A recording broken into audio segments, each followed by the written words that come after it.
आज बेहद ही खास दिन है। आज अयोध्या की राम मंदिर में एक अद्भुत नजारा देखने को मिला। रामनवमी के मौके पर भगवान राम का सूर्य तिलक हुआ। दोपहर 12:16 पर से अगले 5 मिनट तक सूर्य की किरणें भगवान राम के मस्तिष्क पर पड़ी। सूर्य तिलक के लिए सूर्य की किरणों को पहले अलग अलग 3 दर्पणों के जरिए अलग अलग एंगल में डाइवर्ट किया गया।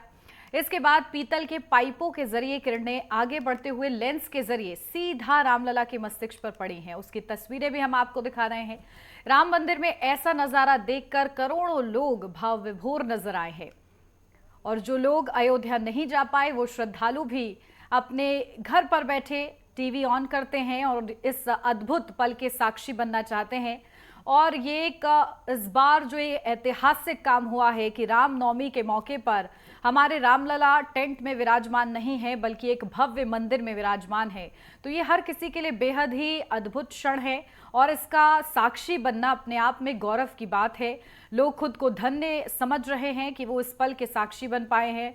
आज की हम और आप जो ये पीढ़ी है वो इसके साक्षी बन पाए हैं, जो कि आने वाली पीढ़ियों को ये बताएंगे कि कैसे रामनवमी के मौके पर भव्य मंदिर में विराजमान थे रामलला और उनका प्रतीकात्मक जैसे ही जन्म हुआ उस पर उनका सूर्य तिलक होता है, क्योंकि प्रभु श्री राम सूर्य वंशज हैं।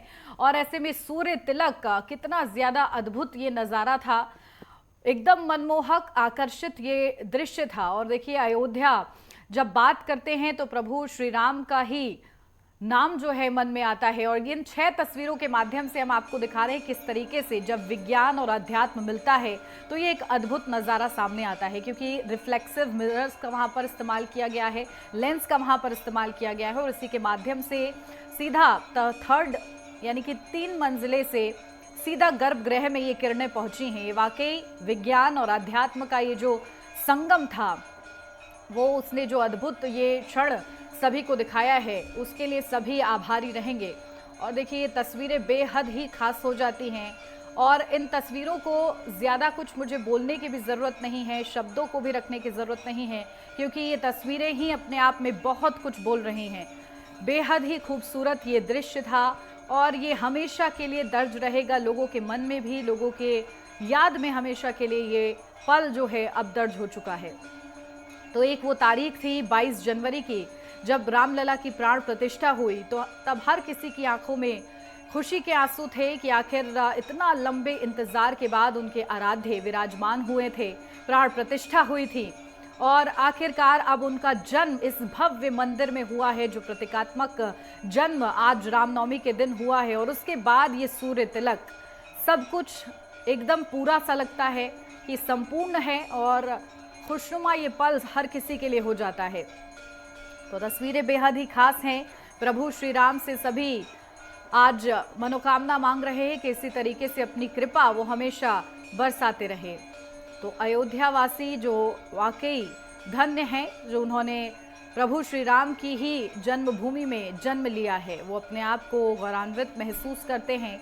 और जो तमाम दर्शक हमारे इस वक्त घर बैठे देख रहे हैं वो भी खुद को धन्य महसूस कर रहे हैं कि उन्हें ये अवसर मिला कि ये तस्वीरें उन तक पहुंची हैं। तो एक जो उत्सुकता होती है अपने आराध्य को इस तरीके से देखने की, वो वाकई सब में नजर आ रही है। और श्रद्धालुओं की मैं भीड़ नहीं कहूँगी, क्योंकि श्रद्धालुओं का जन सैलाब इस वक्त उमड़ा हुआ है अयोध्या में। अयोध्या के भीतर से जो तस्वीरें सामने आ रही हैं वो बेहद ही खास हो जाती हैं जब लाखों करोड़ों श्रद्धालु पहुंचते हैं, क्योंकि 19 अप्रैल तक वीवीआईपी एंट्री भी बंद कर दी गई है।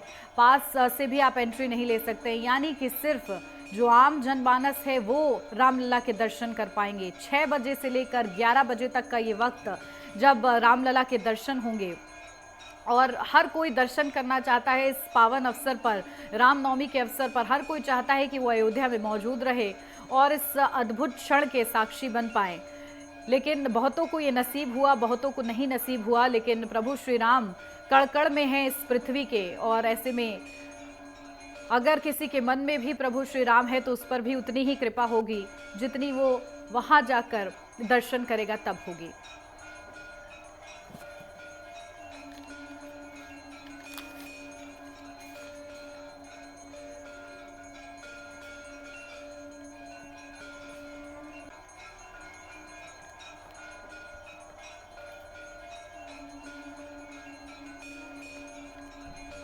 तो बेहद ही खास तस्वीरें हम इस वक्त आपको दिखा रहे हैं टीवी स्क्रीन पर। तो अयोध्या से जो मनमोहक तस्वीरें सामने आई हैं, जिसे हर कोई देखना चाहता है, हर कोई इसका साक्षी बनना चाहता है, वो इस वक्त हम आपको दिखा रहे हैं।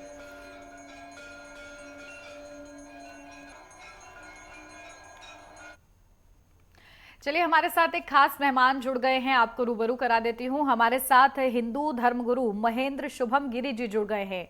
महेंद्र शुभम गिरी जी, जय श्री राम आपको और बहुत स्वागत आज हमारे साथ इस खास अवसर पर जुड़ने के लिए। जय श्री राम मैडम। महेंद्र शुभम गिरी है, महेंद्र शुभम गिरी। जी जी जी, महंत शुभम गिरी जी। जी जी, मैं इसको दुरुस्त भी कर लेती हूँ। महंत शुभम गिरी जी, देखिए आज बेहद ही खास अवसर है और हम और आप इसके साक्षी बन पाए हैं, क्योंकि हम इस पीढ़ी में हमने जन्म लिया है। यही हमारे लिए बहुत ज़्यादा धन्य की बात हो जाती है कि हम इस तारीख में हम लोग का भी एक योगदान रहा है, हम लोग भी इससे जुड़े रहे हैं। आज के इस दिन को किस तरीके से अब आने वाली पीढ़ी याद करेगी, क्योंकि वाकई ये एक भव्य है और शब्दों में मेरे से बोल पाना काफ़ी ज़्यादा मेरे लिए मुश्किल हो रहा है। इतना ज़्यादा एक ये आध्यात्मिक और विज्ञान का जो ये संगम हुआ है वो वाकई अद्भुत है। क्या कहेंगे आप इस पर? देखिए, विज्ञान तो आध्यात्मिक से जुड़ा हुआ है, चाहे हमारे पुराने ग्रंथ हो। आपको याद होगा पुष्पक विमान। जी जी, कितने भी व्यक्ति उसमें बैठ जाए तब भी एक सीट उसमें हमेशा खाली रहती थी, और 1 लाख आदमी भी बैठ जाए तब भी एक सीट खाली रहती थी। तो आज तक ऐसा विमान नहीं बन पाया। आपने राम सेतु का भी जिक्र किया होगा। राम सेतु में जैसे पुल का निर्माण हुआ, सेतु का निर्माण हुआ लंका की ओर जाने के लिए, जहां जहां प्रभु राम बदल गए वो विग्रह अभी तक सुरक्षित है। चाहे वो राम सेतु हो, चाहे वो रामेश्वर जी का शिवलिंग हो, चाहे अनेक श्रीलंका में भी तथ्य प्रमाण है। तो विज्ञान तो हमेशा अध्यात्मक से ही जुड़ा रहा और संस्कृत से जुड़ा रहा और संस्कृति से जुड़ा रहा। लेकिन आज जो मिसाइल बन रही है, रॉकेट बन रहे हैं, ये सारे हमारे प्राचीन ग्रंथों की ही कार्यशैली है। चाहे वो रामायण ले लीजिए, चाहे पुराण ले लीजिए, चाहे उपनिषद ले लीजिए, चाहे वेद ले लीजिए। वेद को 4 भागों में वेद व्यास जी ने किया। इसका नाम द्वैपायन था, और ऋग्वेद थी, फिर शुक्ल यजुर्वेद, अथर्ववेद, सामवेद और ऋग्वेद। ये 4 भाग में हमारे चतुर्वेद हुए। और जिस प्रकार से ज्योतिष शास्त्र ले लीजिए, ज्योतिष शास्त्र तो विज्ञान का ही हिस्सा है। चाहे सेंधा ज्योतिष हो, चाहे सिद्धांत ज्योतिष हो, चाहे घोरा ज्योतिष हो, तो ज्योतिष शास्त्र भी विज्ञान का रहस्य है।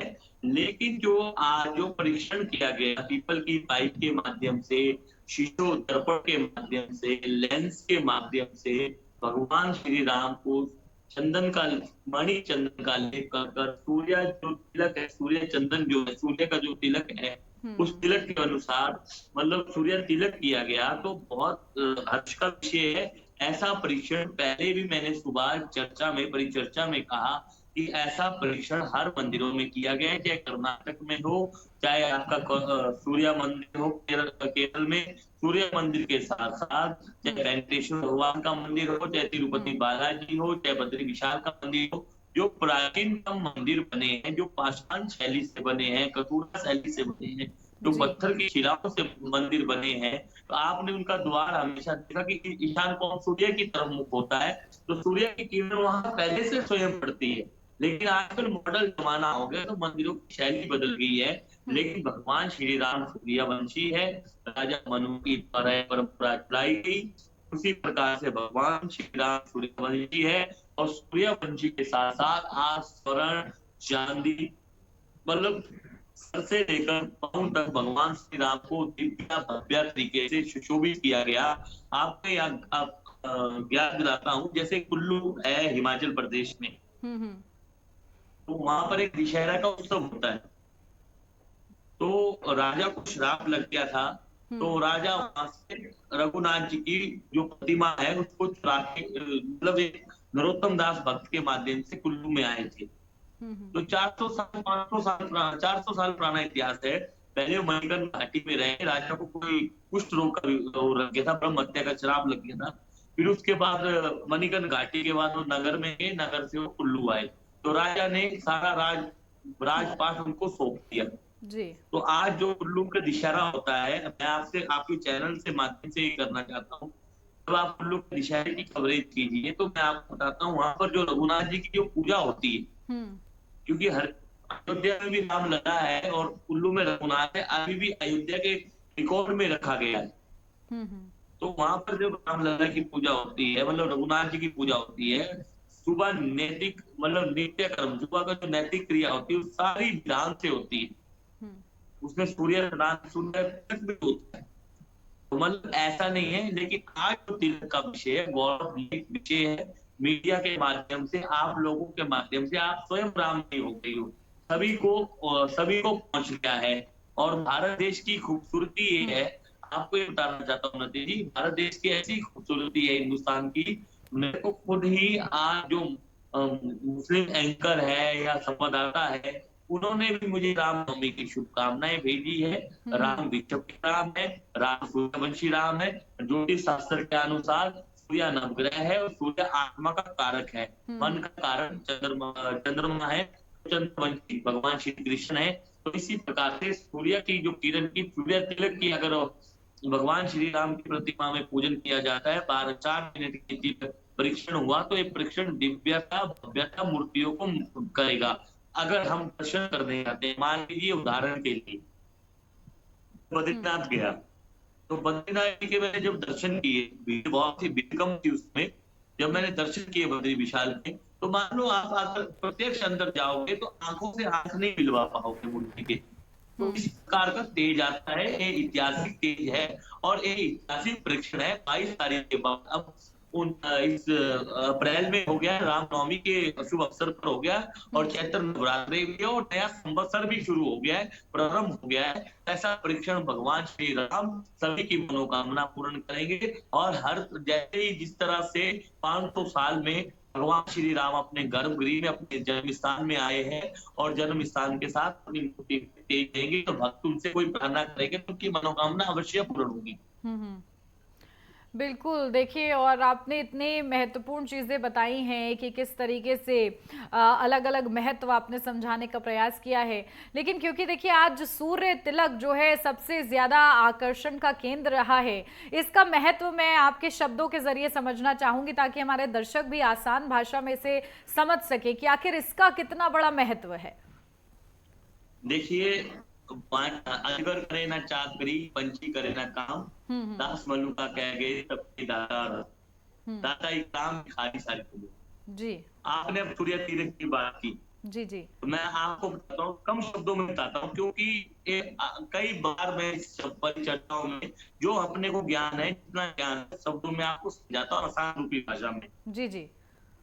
देखिए, सूर्य तिलक जैसे मान लो ज्ञान के रहस्य से ऊपर से पहले एक दर्पण रखा गया, दर्पण के माध्यम से पाइप के माध्यम से सूर्य की किरणें वहां डालेगी, लेंस के माध्यम से, और लेंस के माध्यम से जो ग्राउंड फ्लोर है, मतलब राम जी का जहाँ गर्भगृह है, वहां पर दर्पण रखा गया। उस दर्पण 3 लेंस के माध्यम से और सीधे भगवान श्री राम का जो मस्तक है तेज का भाग, जब हम मेडिटेशन करते हैं, जब ध्यान करते हैं, मतलब ध्यान मुद्रा में होते हैं, तो हम सर्वप्रथम अपने ब्रह्म रंध्र को ध्यान में रखते हैं। ये ब्रह्म रंध्र है, तो इस प्रकार से यहाँ सूर्य का तेज है।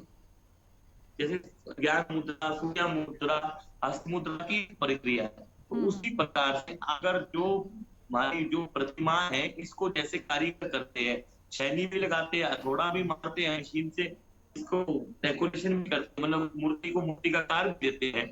जब प्राण प्रतिष्ठा के बाद और वास्तु के अनुसार जब तक भगवान की विग्रह में सूर्य का तेज ना पड़े, तो मूर्ति में इतनी ताकत नहीं आती। तो अगर प्रतिमा में ताकत आ गई तो समझ लीजिए विश्व का कल्याण है, क्योंकि राम सूर्यवंशी से ये प्रक्रिया करनी पड़ती है। हर जगह रामनवमी में होती है, लेकिन ये 500 साल के बाद पहले भी अयोध्या में होती थी, तो मंदिर आ गया मीर बाबी के द्वारा, उसके बाद नहीं हुई। लेकिन ये अब रामनवमी सूक्ष्म मनाई जाती थी, लेकिन इस बार का जो इतिहास है, ऐतिहासिक जो पद है, और स्वर्ण अक्षर में लिखा जाएगा। और इसी तरह से भगवान श्री राम विग्रह में सूर्य की तेज, सूर्य की आत्मा का देवता भी है और सूर्य सृष्टि के कर्ता भी है। बिना सूर्य से पूरा संसार नहीं चल सकता, बिना सूर्य और चंद्रमा से। और कभी छाया गाय नहीं रहती, बीच में पूर्व ग्रह रहते, कभी भी बकरी नहीं होती, सदैव मार्गी रहते हैं सूर्य और चंद्रमा। लेकिन इस समय उत्तरायण का जो पल है चंद्रमा के अनुसार, एक दक्षिणायन होता है, वो होता है दक्षिणायन, एक होता है उत्तरायण। जो उत्तरायण का पल है, इसमें रामनवमी का जो शुभ अवसर है, चैत्र मास की शुक्ल पक्ष की नवमी तिथि में, तो इस प्रकार से भगवान का अगर तेज सूर्य का विराजमान किया जाए तो सदैव उनके जीवन में उनका प्राण एक टाइप से जीवित हो जाते हैं। अगर कोई रोग भी लगा गया हो भगवान की प्रतिमा में, तो उस प्रकार से रोग नहीं लगा। देखो 4 भागों में किया गया। दक्ष जी ने पुत्र निश्चय कराया, अग्निदेव ने खीर प्रकट की, 4 भागों में दी गई। जैसे माता कौशल्या को दी गई, ठीक है, एक खीर माता कैकेयी को दी गई जी, एक माता को सुमित्रा को दी गई, फिर लास्ट में जो आधा भाग बचा फिर सुमित्रा को दिया गया। सुमित्रा के 2 पुत्र हुए, भरत और शत्रुघ्न। शत्रुघ्न, माफ कीजिए। तो उसी प्रकार से लक्ष्मण जी भी भगवान श्री राम जी के साथ रहे। मतलब इस प्रकार से तो मतलब वो 4 भागों में इस सूर्य की जो रोशनी है वैज्ञानिक को भी दर्शाती है, संस्कृति को भी दर्शाती है। जो हमारी प्राचीन पद्धति है उसको भी दर्शाती है। प्राचीन पद्धति में दक्षिण की शैली अलग है, उत्तर भारत की शैली अलग है, पश्चिम भारत की शैली अलग है। तो हमारी जो सनातन संस्कृति इसका गौरव दर्शाती है ये रोशनी। एक तिलक जो है माणिक के चंदन से लेप किया गया, माणिक को तांबे की उंगली में या इस उंगली में पहना जाता है, तो उसी प्रकार से तेज आ जाता है भगवान का। बिल्कुल। तो देखिए ये 2 तारीखें अब ऐसी हो गई हैं जो वाकई ऐतिहासिक तारीखों में तब्दील हो गई हैं। एक 22 जनवरी की तारीख और एक आज की तारीख, सभी याद रखेंगे इस दिन को। लेकिन देखिए क्योंकि मर्यादा पुरुषोत्तम भगवान श्री राम का तो पूरा जीवन ही ऐसा था कि उससे हर पल आप प्रेरणा ले सकते हैं। आज जब आप देखते हैं, आज का समय देखते हैं, लोगों को देखते हैं, लोगों की श्रद्धा को देखते हैं, हालांकि 500 साल हम लोगों ने इतना इंतजार किया, उसके लिए संघर्ष भी हुआ, लेकिन अब जब ये स्वप्न पूरा हुआ है तो अब क्या जरूरत है लोगों को मर्यादा पुरुषोत्तम राम से कुछ सीखने की? वो आप क्या चाहेंगे कि उनके जीवन से हम लोग प्रेरणा लेते हुए आगे बढ़े? देखो, राम ब्रह्म परमार्थक रूप, राम ब्रह्म है। राम एक, रा मतलब नारायण, माँ मतलब महादेव, हरिहर का स्वरूप है। जो अयोध्या है 7 पुरियों में पूरी है। यहाँ पर कोई भी जीव से लेकर मानव तक जो भी होता है वो बैकुंठ का वासी होता है, क्योंकि अयोध्या प्रथम पुरी है। अपनी बात की राम की, राम राज्य की, राम राज्य में सबको न्याय मिले। तो हमारी पाश्चात्य संस्कृति हमारे अंदर आ रखी है, उस संस्कृति का विनाश हो। आप एक बात देख लीजिए, हमारे यहाँ विदेशी आते हैं जिनको इंग्लिश में फॉरेनर कहते हैं, वो हमारी संस्कृति को अपना रहे हैं, अपने देश में भी अपना रहे हैं। तो मैं युवाओं से अनुरोध करता हूँ, जब आप किसी धार्मिक स्थल में जाते हैं, कई लोग तो रात को ही गंगा जी में स्नान करते हैं, सरयू जी में स्नान करते हैं। आरती के बाद कोई भी नदियों में आप स्नान ना कीजिए। आरती हो जाती है सायंकाल की, मतलब रात्रि जो विश्राम, उस समय देवी विश्राम करती है। अगर आप सुबह जाते हो किसी भी जगह तो पहले स्नान कर फिर उस नदी में, पवित्र नदी में स्नान कीजिए, कोई सी भी नदी हो। तो राम जी संघर्षशाली थे। भगवान श्री राम मर्यादा पुरुषोत्तम राम भी थे, भगवान श्री राम राजा राम भी थे, भगवान श्री राम वनवासी भी थे, और संघर्षमयी जीवन उन्होंने दिया। तो हम राम राज्य की कल्पना करते हैं, क्योंकि अगर मैं आपको उदाहरण बताने लग जाऊं, सारा दिन ही आपके सामने परिचर्चा में, चर्चाओं में शामिल होना पड़ेगा, उसमें पता ही नहीं लगेगा। अनेक शब्द है इसके बारे में।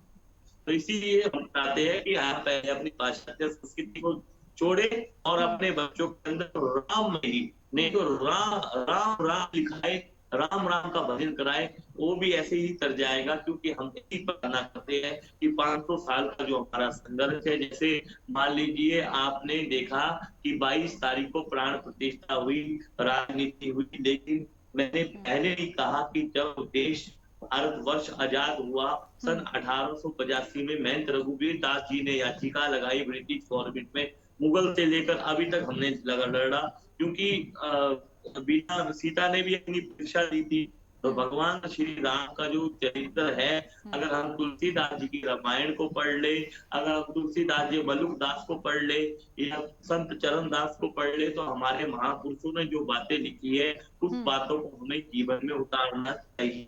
बिल्कुल बिल्कुल। और देखिए अंत में ये समझा जा सकता है कि धर्म क्या है, क्योंकि प्रभु श्री राम धर्म की स्थापना चाहते थे और देखिए उन्होंने उसी के अनुरूप अपना पूरा जीवन जिया है। और आज वक्त यही है कि अब जब इतने बड़े बड़े पल के साक्षी हम लोग बन चुके हैं, तो अब उनके जीवन से भी प्रेरणा लेते हुए आगे बढ़ना चाहिए। बहुत शुक्रिया महंत शुभम जी, आपका खास जुड़ने के लिए और इतनी महत्वपूर्ण बातें हमारे साथ करने के लिए बहुत शुक्रिया। जय श्री राम। यहाँ रुक रहे एक छोटे से ब्रेक के लिए, जल्द हाजिर होते हैं। आप बने रहिए नेटवर्क 10 के साथ।